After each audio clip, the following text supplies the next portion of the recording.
Hello dear future stars. तो आज हम केमिकल काइनेटिक्स का एक नया लेक्चर रिकॉर्ड करने जा रहे हैं। आज हम पढ़ेंगे फर्स्ट ऑर्डर रिएक्शन के न्यूमेरिकल्स काफ़ी सारे सॉल्व करेंगे और इसके ग्राफ देखेंगे फर्स्ट ऑर्डर के। आज बस इतना ही पढ़ने वाले हैं, लेकिन आज न्यूमेरिकल करेंगे। आज फर्स्ट ऑर्डर का मैंने बोला था कि फर्स्ट ऑर्डर बहुत इंपॉर्टेंट है, इससे क्वेश्चन आने के चांस बढ़ जाते हैं और इसमें कई वैरायटी भी होती है, तो इसलिए मैं ज़्यादा क्वेश्चन लाया हूँ। चलो बिना किसी टाइम वेस्ट के स्टार्ट करते हैं अपनी कहानी। For a first order reaction A gives B. The half life is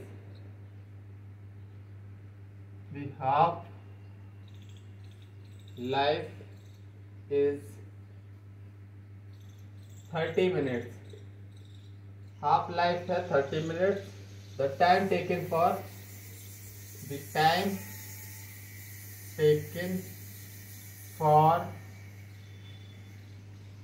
99.9% completion. Option A, B, C, D. 60 minute, 300 minute, 150 minute और 120 मिनट। क्वेश्चन देखो, आंसर आ जाना चाहिए विद इन 5 सेकेंड। आंसर आ जाना चाहिए। क्यों? फर्स्ट ऑर्डर रिएक्शन दी है, half life उसकी दे दी है, टी हाफ कितना दे दिया 30, टी हाफ दे दिया 30 मिनट और time taken for 99% completion, 99.9% completion. तो इसका मैंने क्या बताया था रिलेशन 10 इंटू टी हाफ। तो बस 10 टी हाफ कितना है 30, मतलब 300 मिनट। तो देखो रिलेशन याद करने का कितना सही तरीका है। डायरेक्ट आंसर लो, बी ऑप्शन डायरेक्ट ऑप्शन निकला है। ठीक है, नहीं तो इसका दूसरा तरीका बहुत लंबा हो जाता। सबसे पहले हाफ लाइफ के फॉर्मूला लगाते, तुम उधर से निकालते के, फिर के को टी 99% में रख के सॉल्व करते रहते, तुम्हारा 1 दिन 2 दिन आराम से निकल जाता। मतलब 1-2 दिन तो नहीं, 2-4 मिनट आराम से निकल जाते। तो इसलिए थोड़ा जो लिखवाया है शॉर्ट में कुछ रिलेशन लिखवाया है, उससे क्वेश्चन बनते भी रहते हैं और जरूरी भी है। चलो एक और क्वेश्चन करवाता हूँ। If 50% of the reaction occur in 100 seconds and 75% of the reaction occur in 200 seconds. The order of reaction. A option 2, B option 3, C option 0, D option 1। तो देखो इस क्वेश्चन में क्या दे दिया, 50% ऑफ रिएक्शन कंप्लीट हो रही है 100 सेकेंड में और 75% ऑफ रिएक्शन कंप्लीट हो रही है 200 सेकेंड में। और हमने टी 75% क्या पढ़ा था, टी 75% बराबर टू टी 50%, ये वाला रिलेशन पढ़ा था। अगर ये 200 में कंप्लीट हो रही है, ये 100 में कंप्लीट हो रही है, मतलब 200, तो ये कौन से ऑर्डर में पढ़ा था ये वाला रिलेशन? ये फर्स्ट ऑर्डर में पढ़ा था, डी ऑप्शन डायरेक्ट ऑप्शन है यार, डायरेक्ट। सॉल्व ही नहीं करना, कुछ सॉल्व ही नहीं करना, बस रिलेशन आना चाहिए। तो दो रिलेशन मैंने लिखवाए थे, दोनों से मैंने क्वेश्चन करवा दिए हैं। अब चलो आगे की कहानी शुरू करते हैं।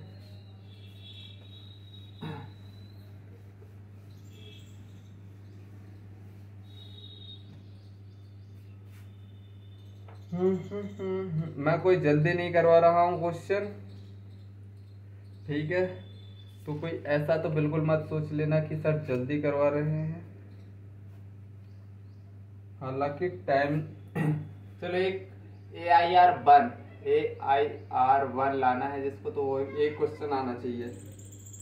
T87.5 is the time required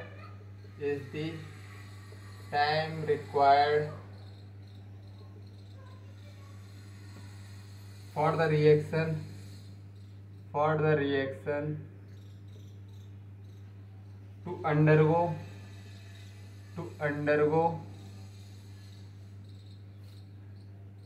87.5 completion and T50 is the time required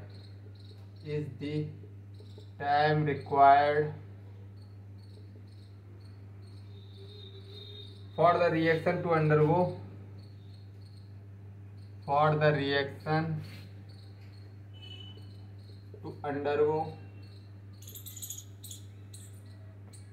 50% completion. The relation between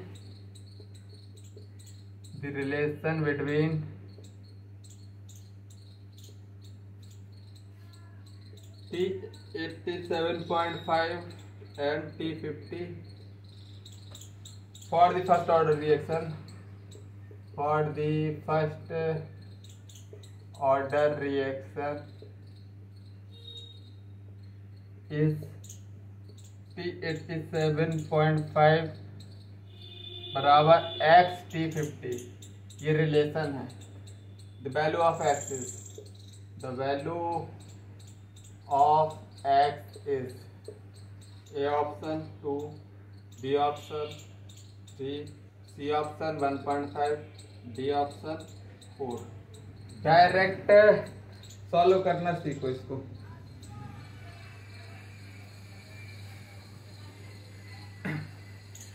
question लेंदी है, थोड़ी सांसें लो। काफ़ी लोग तो क्वेश्चन देख के ही छोड़ने का प्लान बना लिए होंगे, ऐसा नहीं करना है।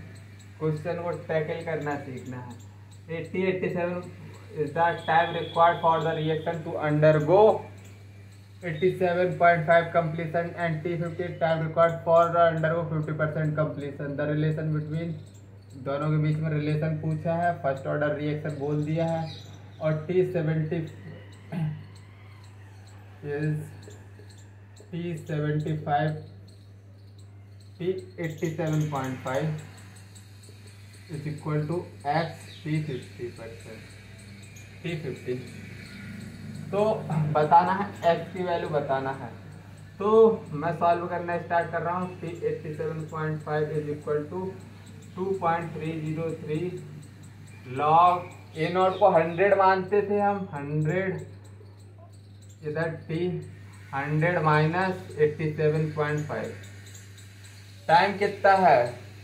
टाइम तो इधर लिखा है, के लिखो ना इधर के। हाँ, T87.5 इज इक्वल टू 2.303 के लॉग 100 अपॉन इधर कितना आएगा 12.5, माइनस करेंगे 12.5 आएगा, और इसको कट करेंगे 287.5 आएगा 2.303 के लॉग 8 को 2 की पावर 3 लिख सकता हूँ 8 को। अरे इसको काटेंगे तो 8 आएगा, और 8 को मैं 2 की पावर रेज़ टू पावर 3 लिख सकता हूँ बिल्कुल।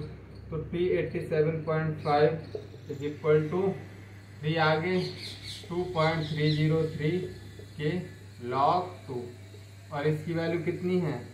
ये क्या है? T हाफ ही तो है, T हाफ। तो मतलब x कितना आ गया? x 3, option B. इतना छोटा सिंपल सवाल था, लेकिन काफ़ी लोग डर गए होंगे देख के लैंग्वेज। और ये AIR1 डिजर्व करता है लड़का। अगर किसी ने अपने मन से सॉल्व किया है ना, तो बेटा you are doing very well.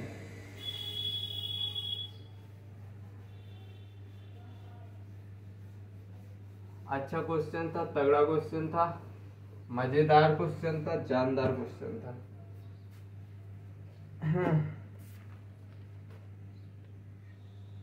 चलो एक क्वेश्चन और करते हैं।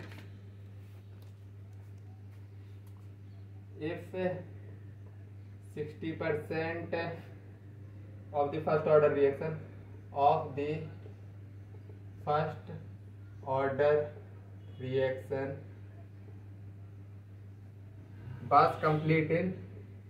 was complete in 60 minutes,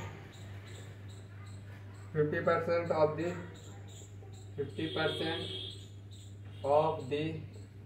same reaction would be complete.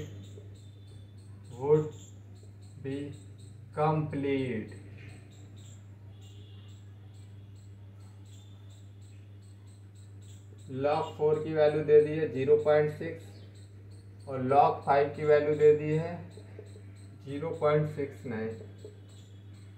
A option 45 minute, B option 40 minute, C option 60 minute, D option 50 minute. इसको सॉल्व करके बताना है। हालांकि क्वेश्चन में कुछ भी नहीं है।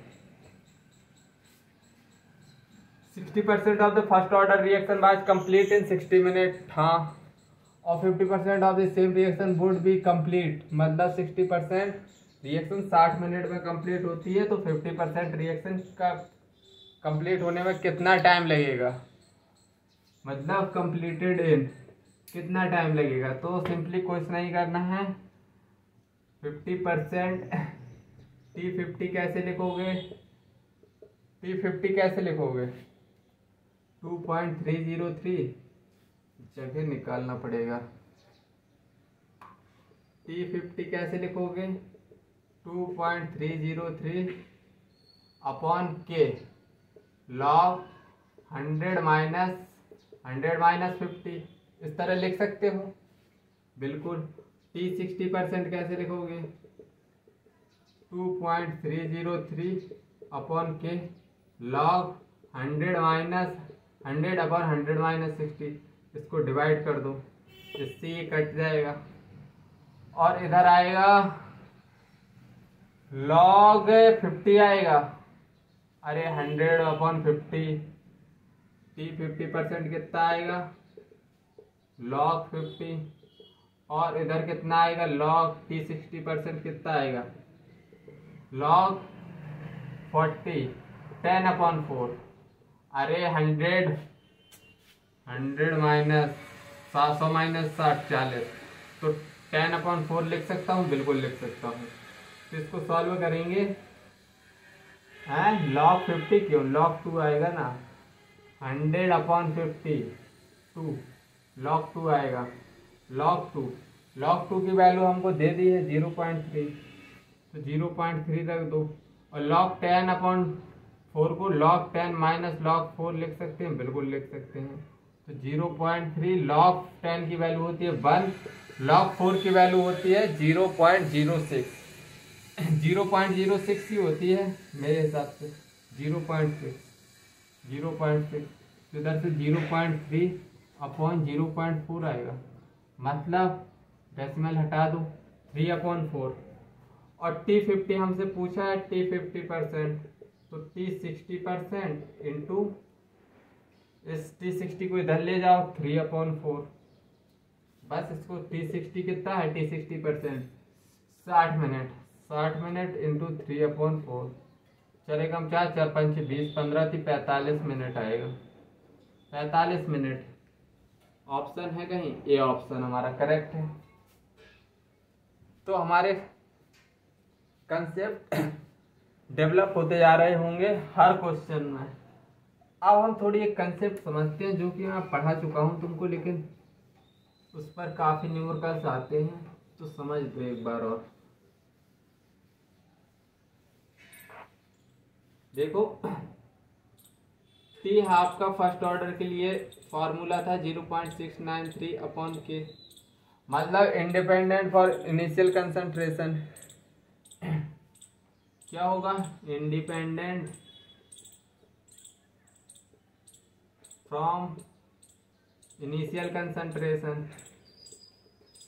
ये बात मैं तुमको बहुत पहले भी लिखवा चुका हूं, अभी भी लिखवा रहा हूं। अगर इंडिपेंडेंट है इनिशियल कंसंट्रेशन की तो 100 में से अगर इसका हाफ करेंगे तो इधर इधर कितना है, अगर जैसे 100 से 50 कर रहे हैं तो हाफ लाइफ इसका 10 सेकंड मान लो, 10 सेकंड लग रहे हैं, 100 से 50 में जा रहे हैं। अगर मैंने इधर 40 से 20 गया तो इधर कितना, हाफ ही लगेगा, मतलब फिर भी 10 सेकंड ही आएगा। अगर मैं इधर 10 से 5 गया तो भी इधर 10 सेकंड आएगा। अगर मैं 12.5 से 6.25 गया तो भी ये हाफ है, तो इधर भी 10 सेकंड ही लगेंगे, ज़्यादा नहीं लगेगा टाइम। मतलब हाफ करने पर टाइम सिंपली चाहे 100 से 50 जाओ, चाहे 40 से 20 जाओ, चाहे 10 से 5 जाओ, इनिशियल कंसंट्रेशन के इंडिपेंडेंट है। अगर वो आधा हो रहा है तो हाफ लाइफ सेम होगी सबकी, सबको 10 सेकंड मिलेंगे। ठीक है। अगर मैं एक बात और करूं, चलो और अच्छे से समझाऊं तुमको। जैसे 100 से तुम कहाँ गए, एक टी हाफ लगा तो 50, फिर 25 तो दूसरा टी हाफ लगा। अगर 12.5 तो एक और टी हाफ लगेगा, 6.125 तो एक और टी हाफ लगेगा। मतलब अगर 100 से मैं 50 जा रहा हूँ तो एक टी हाफ लग रहा है, टी हाफ एक। अगर मैं 100 से 25 जा रहा हूँ तो कितने 2 टी हाफ लग रहे हैं। अगर मैं 100 से 12.5 जा रहा हूँ तो इधर 3 टी हाफ लग रहे हैं। अगर मैं 100 से 6.125 जा रहा हूँ तो इधर 4 टी हाफ लग रहे हैं। किसी को इधर कोई दिक्कत नहीं होनी चाहिए, इधर किसी को कोई दिक्कत नहीं होनी चाहिए। अगर मैं थोड़ी और एडवांस में चला जाऊं तो ए से अगर टी हाफ समझ लो, एक टी हाफ लगा तो इससे आधा होगा a/2। अगर एक और टी हाफ लगा, टी हाफ एक और लगा तो a0/4 हो जाएगा। एक और टी हाफ लगा तो a0/2 4 दूनी 8 हो जाएगा। एक और टी हाफ लगा तो a0/16 हो जाएगा। ऐसे ही टी हाफ एक और लगा तो a0/32। मतलब टी हाफ लगाते जाओ और छोटा होता जाएगा। तो इसका मतलब एक बात तुमको समझ में आनी चाहिए, अगर a0 से मैं जा रहा हूँ a/a0/2n तो n टी हाफ लगेंगे, n टी हाफ। ये बात किसको समझ में आई, जैसे 2^2, 2^3, 2^4 n times n T half लगेंगे। n क्या है, n यही तो है, 2 की पावर में कितनी है, 2 की पावर कितनी है, 2 की पावर कितनी है, यही n है। ठीक है, n टी हाफ लगेंगे। तो ये जिसको फॉर्मूला समझ में आ गया बहुत अच्छे, वरना तो मैं निकाल ही ले जाऊंगा, तुमको हर दलदल से निकाल ले जाऊंगा, टेंशन मत लो।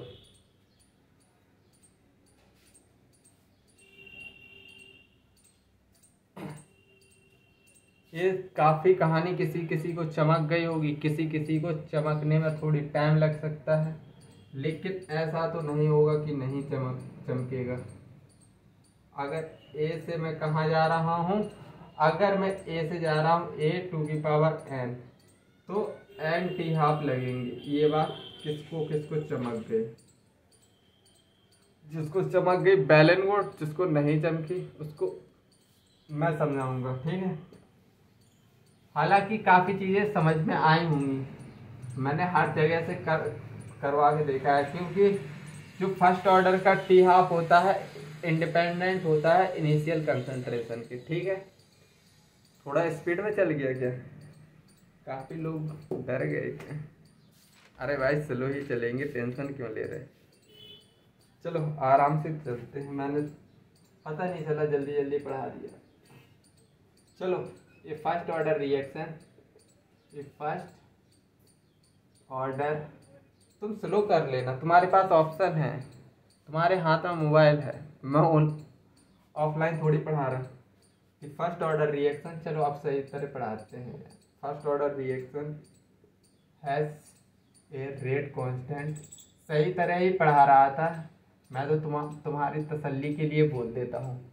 अच्छा सर तुमने गड़बड़ पढ़ाया, तभी हमें समझ में नहीं आया, जल्दी पढ़ा दिया। अच्छा इसीलिए समझ में नहीं आया। बेटा आपकी बुद्धि को चेक करो, समझ में क्यों नहीं आ रहा। First order reaction has a rate constant of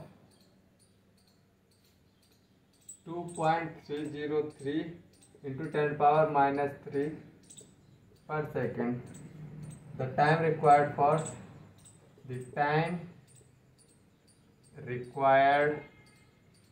for 40 gram of this reactant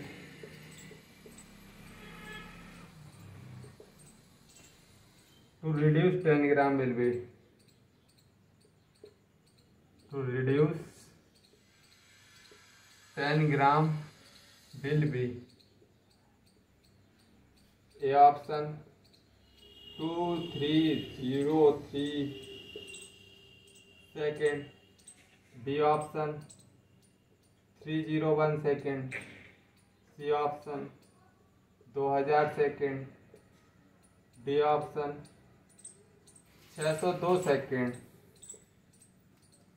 अब देखो उसने क्वेश्चन क्या पढ़ाया, पहले अच्छे से पढ़ लो।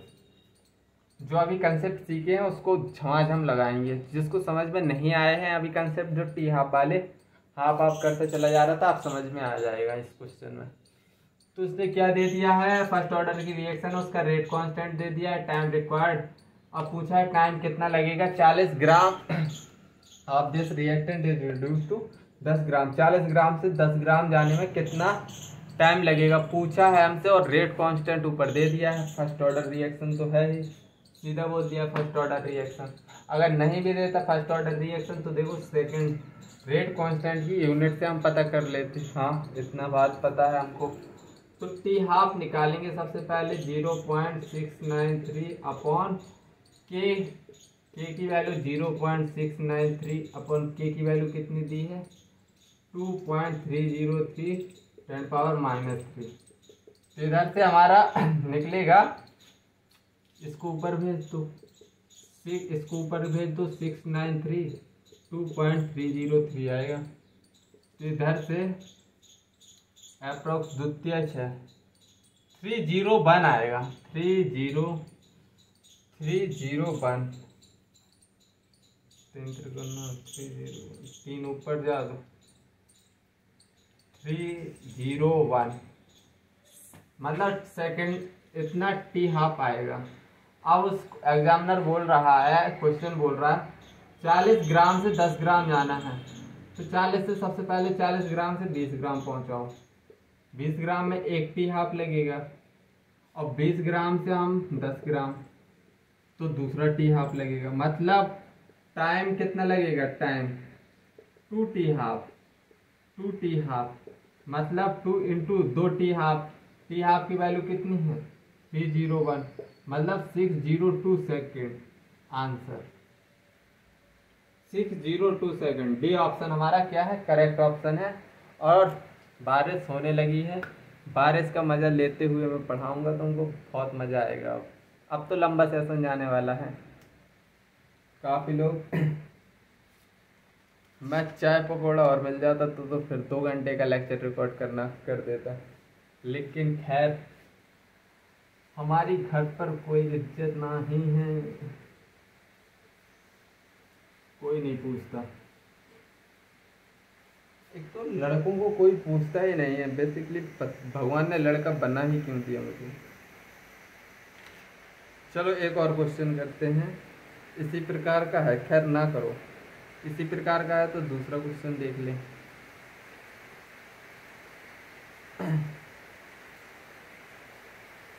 क्वेश्चन क्या है, for a first order reaction,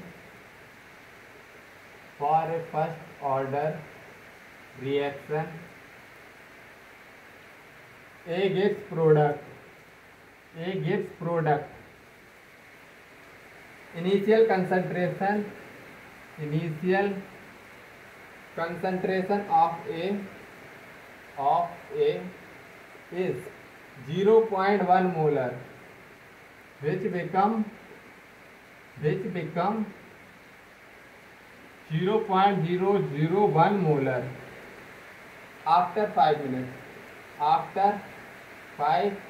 minutes. Rate constant for the reaction. Rate constant for the reaction in minute inverse. A option 1.3818, B option 0.9212, C option 0.4646, D option 0.2303। I think थोड़ी बारिश का क्लिच आ रहा होगा, तो मैं अपनी आवाज़ को बढ़ा ले रहा हूँ, लेकिन हम पढ़ेंगे। Rate constant of order reaction पूछा है, फर्स्ट ऑर्डर रिएक्शन दे दी है, इनिशियल कंसंट्रेशन दे दी है, फाइनल कंसंट्रेशन दे दी है, और टाइम भी दे दिया है। रेट कांस्टेंट पूछा है, ये तो बिल्कुल सिंपल है, के बराबर 2.303 upon T log 8 not upon 80।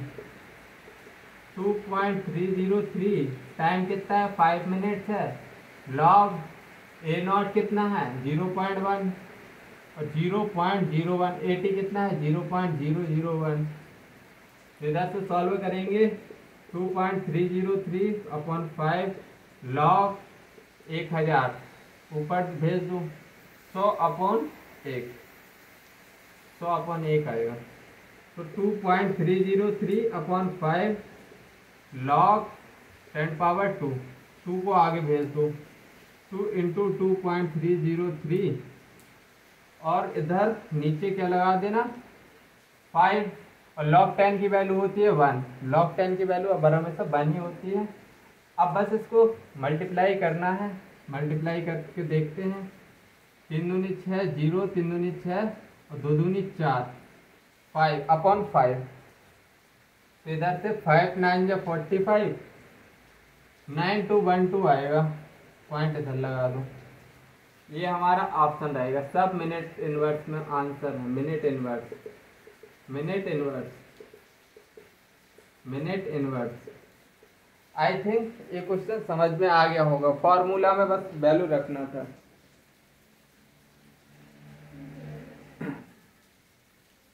फॉर्मूले में सिर्फ और सिर्फ वैल्यू ही रखना था और कुछ भी नहीं करना था, इसमें तो कुछ भी नहीं था। खैर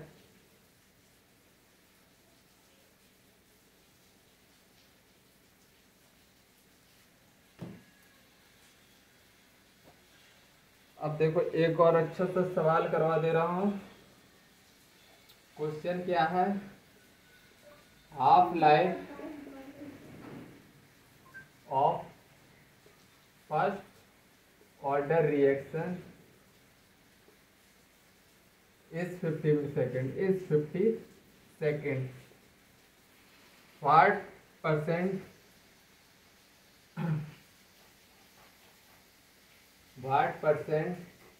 of reactant will be left after 200 seconds? A option 50%, B option 25%, C option 12.5%, D option 6.25%। ये बिल्कुल हलवा क्वेश्चन है, इसको बड़ा तुम कर सकते हो। फर्स्ट कैसे बड़ा करोगे तुम, ये निकालते रहोगे, सब कुछ हौच पौच करते रहोगे, लेकिन कुछ भी नहीं करना। Half life of first order reaction दे दिए इतनी, percentage of reactant to left after 200 second. Half life of first order reaction 50 है और पूछ रहा है कि 200 सेकेंड में, मतलब कितना रिएक्टेंट बचेगा। तो इनिशियली रिएक्टेंट हम 100 ही मान के चलते हैं, ठीक है।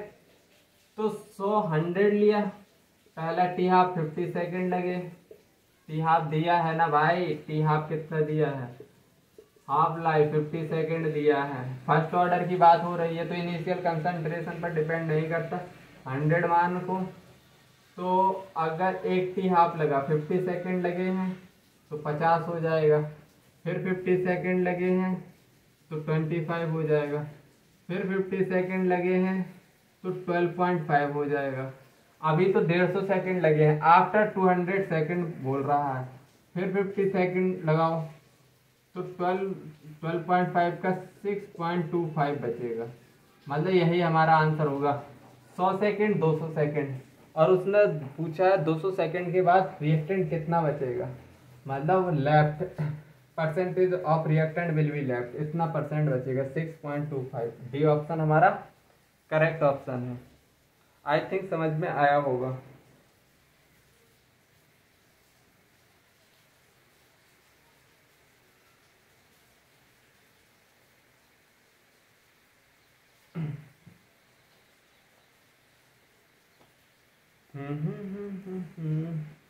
चलो एक और क्वेश्चन करते हैं। Half life of first order reaction is 10 minute, then how much time will it take 16 gram reactant to reduce 4 gram 10 minutes? B option 20 minutes, C option 30 minutes, D option 40 minutes. तो देखो इस question को solve कैसे करेंगे। Half life of first order reaction T half दे दिया है हमको, कितना 10 मिनट, 10 मिनट दे दिया है। How much time will it take, 16 gram से 4 ग्राम आने पर कितना टाइम लगेगा। फर्स्ट ऑर्डर की रिएक्शन है, 16 ग्राम से अगर आधा करोगे तो 80 हाफ लगेगी, और 8 से 4 ग्राम करोगे तो एक और टी हाफ लगेगी। टोटल टाइम पूछा है, टाइम बराबर 2 टी हाफ, मतलब 2 एक टी हाफ की वैल्यू 10 मिनट है, मतलब 20 मिनट हमारा आंसर आने वाला है, 20 मिनट। बी ऑप्शन करेक्ट है। अब मैं फिर से करवाने जा रहा हूँ एक ऐसा क्वेश्चन जो लोग AIR 1 एक्सपेक्ट करते हैं तो वो लोग इसको चुटकी में करेंगे। हालांकि वो क्वेश्चन थोड़ी अच्छे लोगों की धुआं निकल जाता है इस क्वेश्चन को करने में, ठीक है। अगर तुमने मेरा लेक्चर देखा है तो तुमको इजी लगेगा। The time elapsed between 33% and 67% completion of a first order reaction is 1 hour. What is the time needed for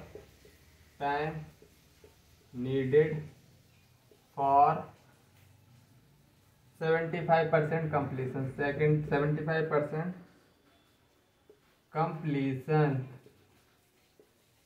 A 1 hour, B 1.5 hour, C 0.5 hour, D 2 hour। तो उसने बोला है कि टाइम इलेप्स हो रहा है, खत्म हो रहा है इतने % कंप्लीट होने पर फर्स्ट ऑर्डर रिएक्शन में, मतलब 33% कंप्लीट होने पर, 33% कंप्लीट होने पर और 67% कंप्लीट होने पर 1 आवर टाइम जाता है हमारा। अब उसने पूछ लिया है टाइम नीडेड फॉर 75% कंप्लीशन, मतलब 75% कंप्लीशन। तो देखो सबसे पहले तुम क्या करोगे, इन दोनों को सबसे पहले इन दोनों का के इनको के निकालने के लिए नेगेटिव करते रहोगे, मतलब पहले 2 के निकालोगे, फिर उनको माइनस करोगे, फिर के आएगा तुम्हारा, फिर तुम 75% वाले उस फॉर्मूले में के रखोगे, तुम्हारा टाइम ही टाइम जाने वाला है, टाइम ही टाइम जाएगा। लेकिन हम ट्रिक से करेंगे, मतलब 80% तो कंप्लीशन हो गया है, मतलब लेफ्ट कितना है, तो टी 66 या 67% बच रहा है, तो 66 मान लो, इधर टी 33%, मतलब 66 हाफ टाइम, मतलब 1 आवर। ये क्या हो गया हमारे लिए, हाफ लाइफ, टी हाफ निकल आया। और टी 75% पूछा है, टी 75%, 2 इंटू टी हाफ, मतलब 2 इंटू टी हाफ कितना है 1, मतलब 2 आवर, मतलब 2 मिनट में क्वेश्चन होता ही। अगर सब लोग उससे जाते फॉर्मूला वगैरह से, 5 सेकंड में क्वेश्चन का आंसर निकाला है।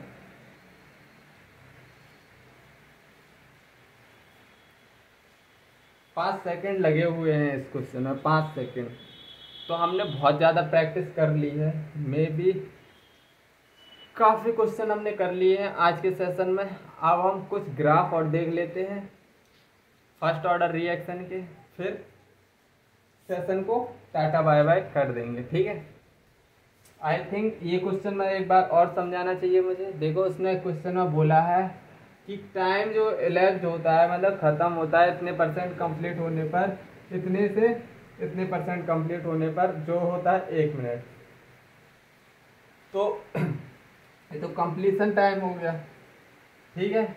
अब रिमेनिंग 66 और इधर रहेगा 33, तो वो ये क्या है 66 से 33% पे 1 आवर, मतलब ये 1 आवर हमने क्यों ले लिया, ये हाफ लाइफ है, 66 से 33 आधा हो रहा है, तो हाफ। और टी 75 और टी 50% के बीच में हमने रिलेशन पढ़ा था। तो ये हमारा क्वेश्चन था, बड़ा ही सिंपल क्वेश्चन था। चलो खैर अब हम आगे बढ़ते हैं, graph of first order reaction और आज पढ़ लेते हैं।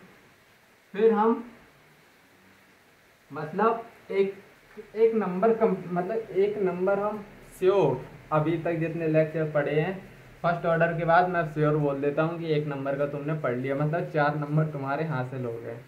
सर इतना पढ़ने के बाद 4 नंबर, भाई एक नंबर पे कंपटीशन है, ठीक है।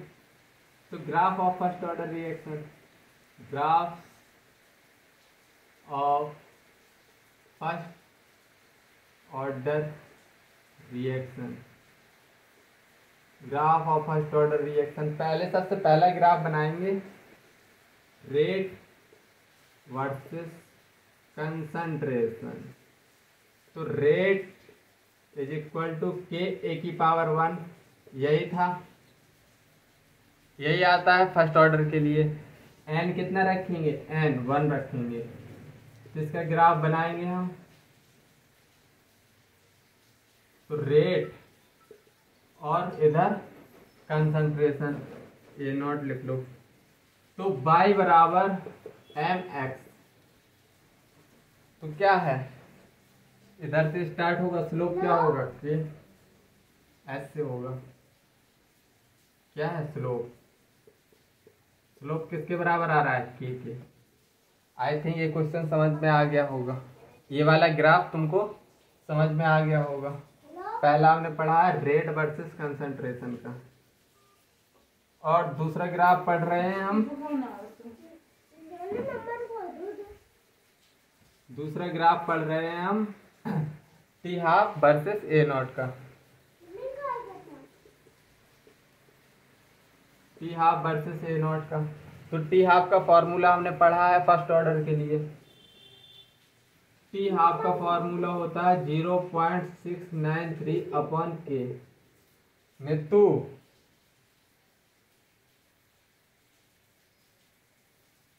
तो ये हमारा फॉर्मूला है। तो हम इसका ग्राफ कैसे बनाएंगे,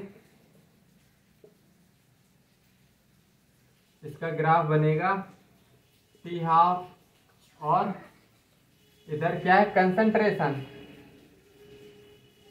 तो तो भाई इंडिपेंडेंट ऑफ कंसंट्रेशन है इधर, तो मतलब टी हाफ क्या है, कांस्टेंट। कांस्टेंट इधर कोई कंसंट्रेशन टर्म तो लिखी है नहीं है, तो मतलब इसका जो ग्राफ बनने वाला है डायरेक्ट कांस्टेंट चलेगा, क्योंकि T half independent of initial concentration होता है। तो हमारा दूसरा ग्राफ समझ में आ गया। अब हम तीसरा ग्राफ पढ़ रहे हैं।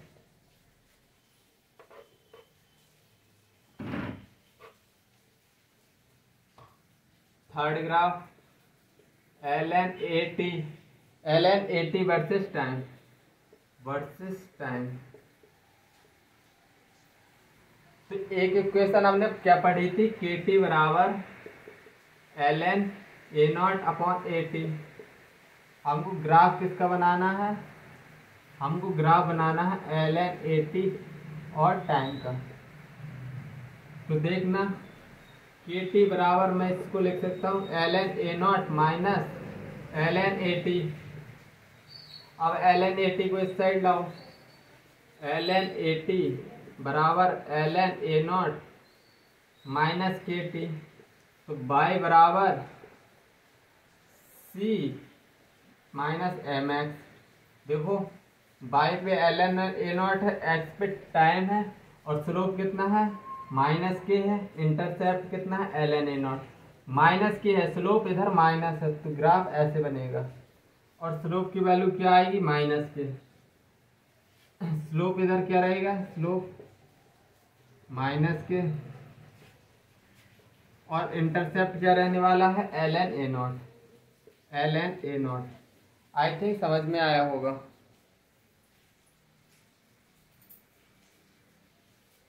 इस वाले ग्राफ में कुछ भी नहीं था जो कि समझ में नहीं आया होगा। सिंपली दिक्कत कहाँ आई होगी, लॉग देखो इधर तुमको क्या दिक्कत आ सकती है, log A upon B basically होता है लॉग ए माइनस लॉग बी। अगर मल्टीप्लाई में होता लॉग ए इंटू बी, तब होता है लॉग ए प्लस लॉग बी, लॉग ए प्लस लॉग बी। ठीक है, तो सिंपली हमने पहली प्रॉपर्टी लॉग की प्रॉपर्टी लगाई है, log natural log L N A naught upon A T था, तो बस मैंने माइनस कर दिया है natural log A naught minus natural log A T. Simply L N A T को उस साइड ले गया हूँ, तो के टी इस तरफ आएगा तो माइनस में हो जाएगा, माइनस में हो जाएगा। बस इक्वेशन y बराबर एम एक्स प्लस सी होता है। तो सी क्या है, ये इंटरसेप्ट है एल एन ए नॉट, और स्लोप क्या है माइनस के, ये है स्लोप। तो दोनों चीजें क्लियर हो गई होंगी। अब लास्ट ग्राफ जो पढ़ रहे हैं हम, अब नेचुरल लॉग की फॉर्म में भी हमने एक फॉर्मूला लिखा था। जहाँ तक अगर तुमको थोड़ी बहुत याद हो, याददाश्त थोड़ी भी मजबूत हो, तो हमने कल एक लॉग के टर्म में भी एक फॉर्मूला लिखा था। तो उसके लिए भी ग्राफ बनाना जरूरी है।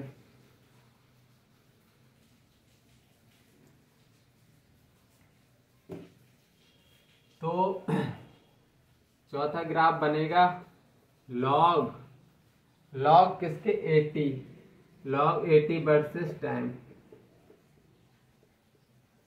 ये ग्राफ और थोड़ी ये ज्यादा इंपॉर्टेंट हो जाता है। ये सब ग्राफ तो सभी इंपॉर्टेंट है, क्योंकि हर साल एक आध क्वेश्चन ग्राफ पे पूछ ही लेता है। ठीक है, तो हमने एक फॉर्मूला पढ़ा था K is equal to 2.303 upon T log A naught upon A T, यही फॉर्मूला पढ़ा था। अब इसको हमको थोड़ी रीअरेंज करना है। के टी बराबर के टी और 2.303 को नीचे ले आओ, टी को ऊपर ले गए, 2.303 को नीचे ले आओ, बराबर log A naught upon A T. अब के टी बराबर 2.303 log A naught minus log A T, इस तरह लिख सकता हूँ। A B log A upon log B को माइनस में लिखूंगा। अब लॉग ए टी को उस साइड ले जाओ, लॉग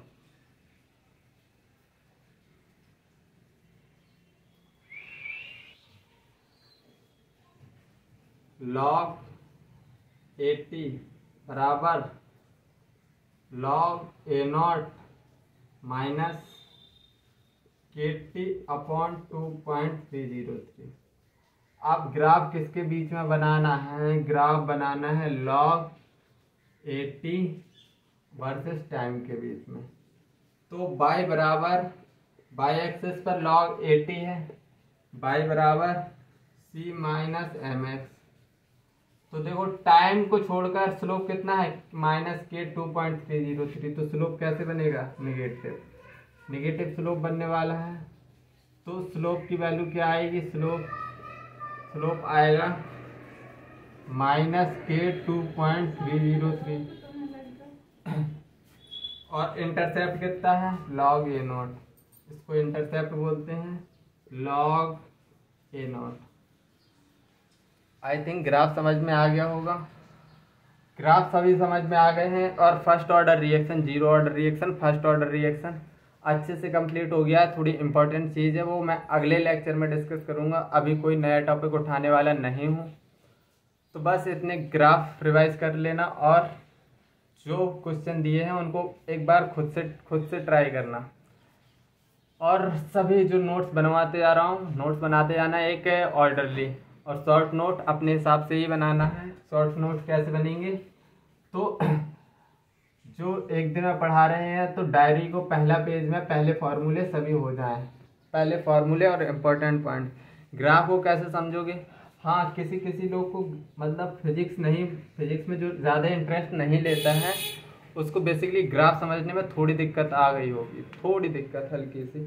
हालांकि समझा सब कुछ दिया है, लेकिन ग्राफ में अगर फिजिक्स वीक है तो ग्राफ में ऑब्वियसली दिक्कत आना तय है। तो इसमें कुछ ऐसा नहीं है कि मैं तुमको बोल के पिला दूंगा। फिजिक्स का बेसिक मैथ पढ़ना ज़रूरी है, उधर ये सब ग्राफ बिल्कुल नॉर्मल चीज़ लगने लगती हैं। ठीक है, तो आज के लिए इतना ही रखते हैं। बाय बाय, जय हिंद, टेक केयर।